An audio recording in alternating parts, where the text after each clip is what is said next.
Stephan Pastis, did I say that right? Yes. Okay. Got it. Author of the Timmy Failure books. And we're talking about Timmy Failure, the second Timmy Failure book, Now Look What You've Done, coming out February 2014. First of all, can you tell us, what is the book going to be about? What details can you reveal about the story? I can reveal that I changed everything up for Timmy. Okay. I got him kicked out of school. That was important. Okay. Got him kicked out of their house. Mother lost her job entirely. Okay. So I put Timmy in a whole new environment. Wow. Wanted to see what he would do with new circumstances. So it would be fun for me to write. Yeah. Yeah. So all new stuff for him. Same. His friends are still there. Karina's still there. Rolo's still there. His mom. Okay. The polar bear. All the usuals. All right. Yeah. So will we learn something different about Timmy this time around? Does he sort of grow in unusual ways? He does. He grows in a brand new way. There's a new character that's his aunt, who's sort of a big part of that. So he does. He sort of learns a lesson. Okay. Yes. As best Timmy can. Right, okay. Yes. And is the story, is it sort of a similar kind of story to the first one? Yeah, I'd say so. I mean, clearly the style is the same, the mixture of drawings and text, and his cluelessness is the same. So, yeah, the things you liked hopefully are still there. Okay, How about great. that? Well, what has the response to the first Timmy Failure book been like? It's been great. It's been so much fun, especially going to the book signings and seeing the kids and everything. And it's fun. It's fun when you draw one of the characters for them, and it's like your magic. Right. And the kid watches and they think it's so much fun. Yeah. Total's really popular, which is good. And Total's, I think, a big part of Pearls tends to skew more towards boys than girls. My comic strips are. Right. Okay. And Timmy is a good balance, and I think the reason for that is Total. Total is that sort of I don't know.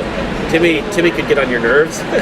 Total is just kind, and so it's a good balance. Do you get to do school visits or anything like that? Yeah, huge.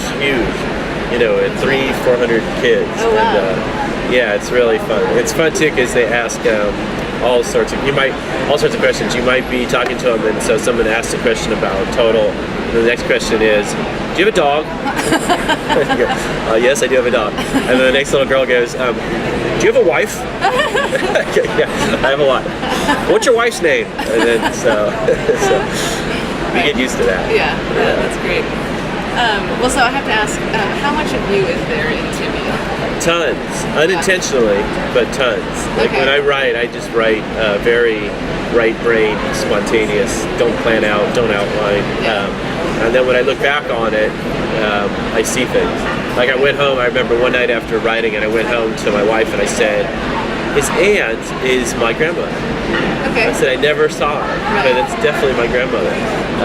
And I see parts of Timmy the same way after the fact, and I see something that came right out of my childhood. Right. Or my mom read it and said, oh, is that so-and-so? And I go, yeah, I guess that is. Right.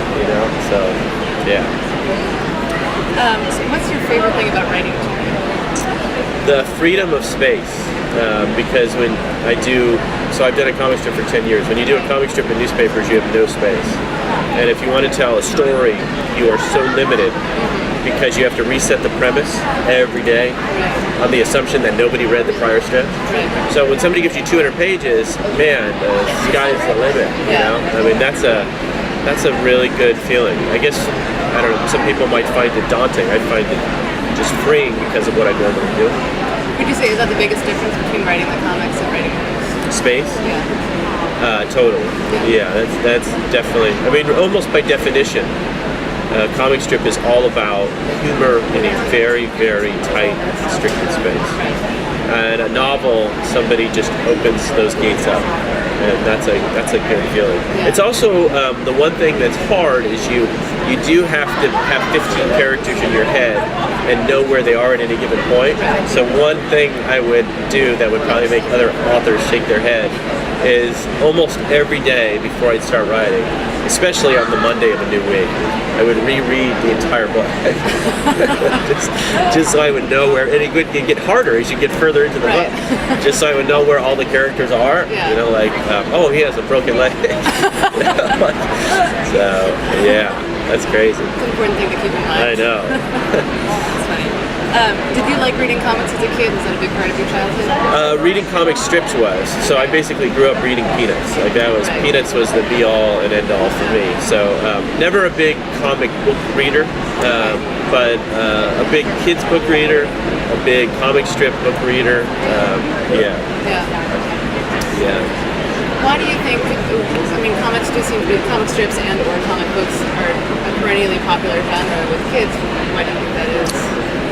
You know, I think, like going to Timmy specifically, sort of this hybrid of comics and text. I think when you're 10, I'll speak only for myself. When I'm 10 and I'm reading a book that is solid, dense text with big paragraphs, I am so easily distracted. If anything comes my way in the room that's slightly interesting, I'll turn my head. And this sort of genre, because it shifts off from the text to the drawing so frequently, it keeps you engaged. It would have kept me engaged. So I guess when I write, I'm trying not to bore the 10-year-old me. You know? So hopefully I don't bore the 10-year-old other kid that's reading it. And I think that's why it's popular, as opposed to handing a kid a book that has, you know, a paragraph that's gigantic and I don't know. If they want to read gigantic paragraph books later, that's fine. But for this age, I think it helps. It's a little easier. Yeah. Well, can we look forward to more adventures of Timmy Failure? Yes, I just started the third one, so I'll write that this summer. Yeah, it's fun. It's fun for me to, you know, what I do is I take 8 weeks off from a comic strip to write the book, and I always miss Timmy when I'm not writing him, and I sort of want to see myself what he'll do next, you know? So it's fun. I look forward to it. Yeah, it sounds like a lot of fun. Yeah. Well, Stephan Pastis, thank you so much for talking with us. Thank you, appreciate it. Take care.